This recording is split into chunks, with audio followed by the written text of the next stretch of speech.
Hello world, it's Birdo Prey 5 Qapla, and it is time to play Space Engineers on the Anti-Trigger server. We had some issues with Torch, so for the time being we are not using Torch. So to get started, you're going to have to do things a little differently. Before I tell you how to do that, I must warn you. There are some rules for this server. Please, either listen to the rules or go to antitrucker.com Space Engineers How to Play section of antitrucker.com under Space Engineers. There will be the rules for this server.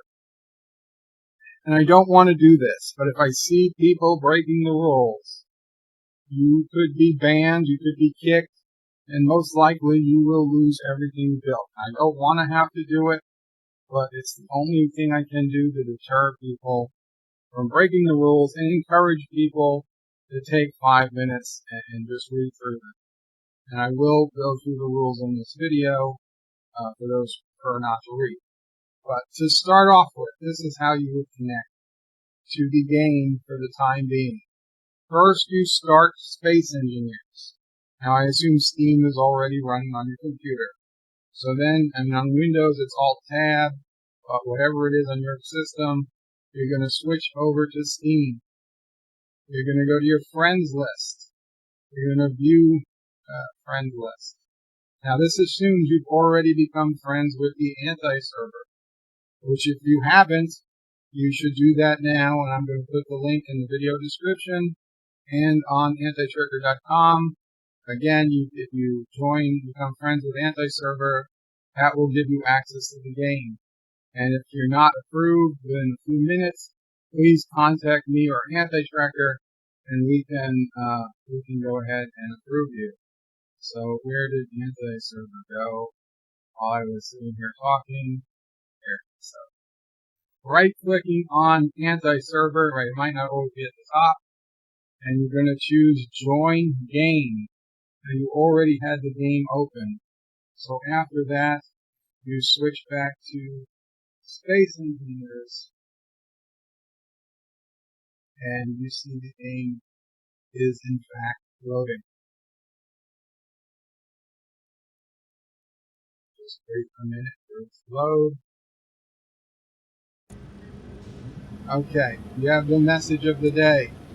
And it says, read or watch the rules. Blah, blah, blah. So please, again, read and watch the rules. You're going to hit continue. Now, if this is your first time joining the game, you're going to have to pick a faction before you do anything else. This is very important. You can pick from 3 factions: Kurdistan, Karoga, or the Alpacas. Now, Kurdistan and Karoga both start on an Earth-like planet. This is Karoga. Okay, Kurdistan is another Earth-like planet way up in the distance over here, behind the moon. And Kurdistan, like I said, it's another Earth-like planet. It is a different planet. It was set with a different random seed, so the geography is different, but it is quite similar.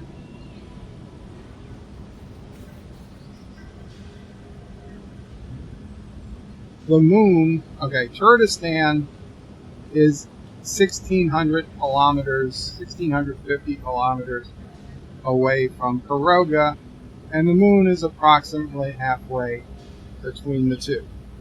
So if you join Karoga or Kurdistan, you will wind up on a small base, just like this. This base is inside a safe zone, a relatively small safe zone. You can't shoot, you can't hurt anybody in the safe zone.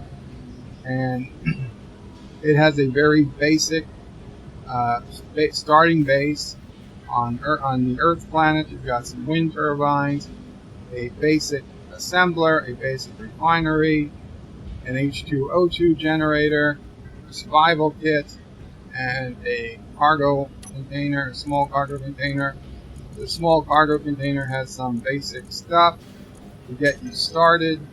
And this is per faction. So if somebody else beats you to it and they empty this out, I'm sorry, but first come, first serve. And also the H2O2 generator has a bunch of extra hydrogen and a few oxygen bottles in it.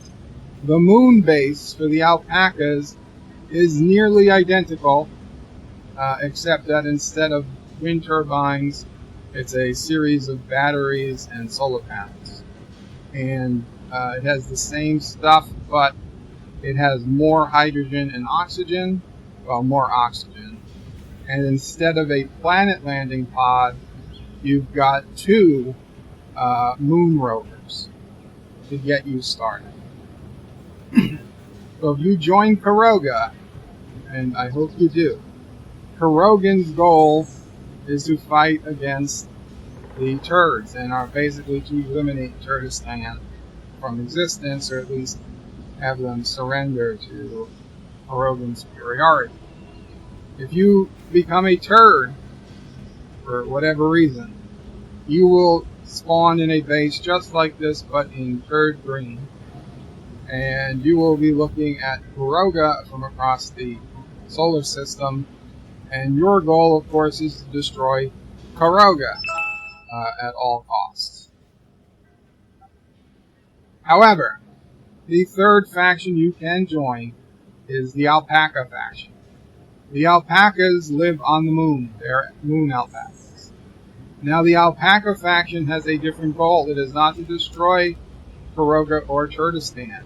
It is to prevent Kuroga or Turdistan from landing on the moon. Somewhere on the moon, even I do not know where, is a secret cache of uranium and platinum that would be probably a significant benefit to whoever finds it. This stuff is hidden in the Great Temple, or the Temple of the Almighty Alpaca, which is somewhere on the moon. So if you become an alpaca, your goal is not to attack Kuroga or Turdistan. In fact, you are forbidden from coming to either planet and attacking. However, you have to defend the moon, and which means you can attack any Kurogan and Turdistani ship in transit between Kuroga and Turdistan, and or approaching the moon. You probably want to concentrate on ships approaching the moon, but once they're out of the atmosphere, I don't know, let's say 5 kilometers, 10 kilometers out, they're outside of the effect of the planet, then they do become valid targets for any alpacan warships. But again, Alpaca's mission is simply defend the moon and try to prevent Kurdistan or Kuroga from getting on there. Now, there is a speed mod. The speed mod is 500 meters per second max for large grid ships, 550 meters per second for small grid ships. And that value was chosen because if you use missiles shoot at 600 meters per second. And unlike in real world physics, if you're moving at 500 meters per second and you shoot a missile forward, then that missile will only be doing 100 meters per second relative to you. So if you were going faster than 600 meters per second, the missile would actually crash into you with game physics. Also, 500 meters per second, that is roughly a 20-25 minute journey to the moon, and another 20 or 25 minutes if going all the way to Turdistan. So it is incentive. You probably would prefer a jump drive if you're going to attack the other planet. Plus, a jump drive will get you past the alpacas, who are probably going to be controlling the area between the 2 planets. In addition, and in its own safe zone, and again, it is I wouldn't say it's near the moon, but it is again between Karoga and Kurdistan, is Aunt May's Naked Chicken, the GPS of which will be supplied on the website. Aunt May's Naked Chicken is a public safe zone. Anybody can come there. It has a ton of cryopods. It has an assembler, a refinery. It has a movie theater. It has places to sit and charge. It has all types of good things. It is supposed to be the public meeting place. There is a safe zone. You can't attack or hurt or kill anyone. You can even respawn there if you so choose. So once you choose a faction, you will only be able to respawn at that faction's respawn point, or the Aunt May's Naked Chicken on an asteroid not far from the moon. I do ask, and this is important, if you build new survival kits, and I suggest each team does, because you're going to want to move away from this temporary base really quick, because it's public, it's GPS, it's going to be public. When you build new survival kits, it is imperative you hit K on a survival kit. You want to make sure share with my faction is checked. Otherwise, enemies can, in fact, spawn in. And it is against the rules to make a fake survival kit, trying to trick somebody to spawn in and then just putting guns all around. That is not allowed. Also, you want to name the survival kit after your faction. So there's Karoga Survival Kit, Kurdistan Survival Kit, Alpaca Survival Kit, and if you build additional ones, just make sure you say Karoga Survival Kit 2 or Survival Kit New Base, something like that, so people know where they are spawning into. And that is the major rules. Let me just check if there's any I missed.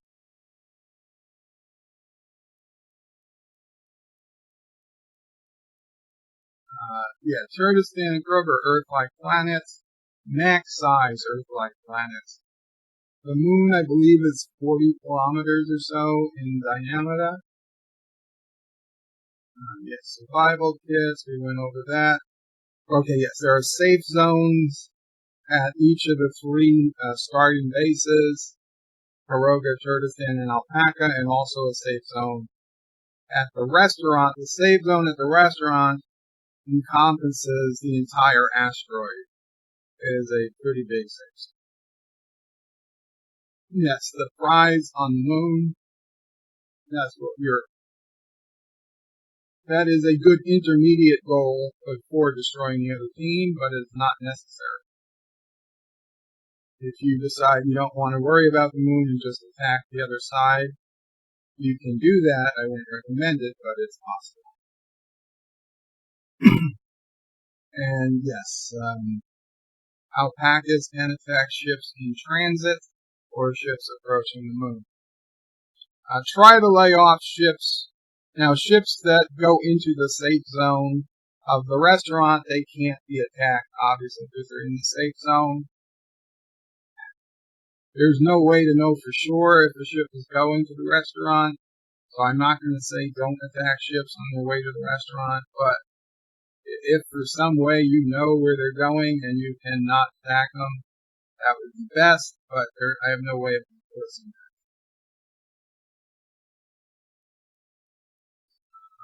The bases are pretty much identical. Oh, Cinnabon. Cinnabon is the leader of the alpacas. Okay, now Cinnabon knows the location. He's the only person in this game who knows the location of the almighty, the temple of the almighty alpaca and its treasures within. If you become an alpaca, and if Cinnabon shares with you that GPS, okay, you cannot ever leave the alpaca faction, not until this entire game is over. You cannot switch to Kurdistan or Karoga. You stay in alpaca the entire time. You're also sworn on your sacred honor never to reveal that GPS coordinate to anyone else who doesn't already know. You just don't reveal it to anyone, period. Certainly no one on Karoga or Turkestan. I beg you, and if I find out you have done that, unfortunately I will just have to ban you from the game. I don't want to do it, but that would really ruin the game. I mean, the moon isn't that big, so it's not something anybody needs to do, but just please stop.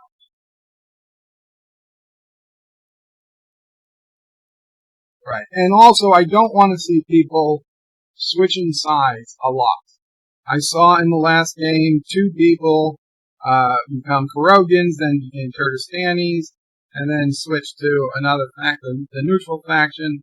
No, please, put some thought into it, choose what faction you want to join, and do your best to stick with it. If you're an alpaca, and you learn the location of the temple, then you're stuck in alpaca, forever. If you're a Karogan or a Turkestani, and you hate us, you want to switch, I would suggest you switch to alpaca. If you're alpaca and you haven't learned the location of the temple and you want to come to Karoga or Kurdistan, I mean, I guess that'd be okay. What we'd like to do is have the teams balanced out.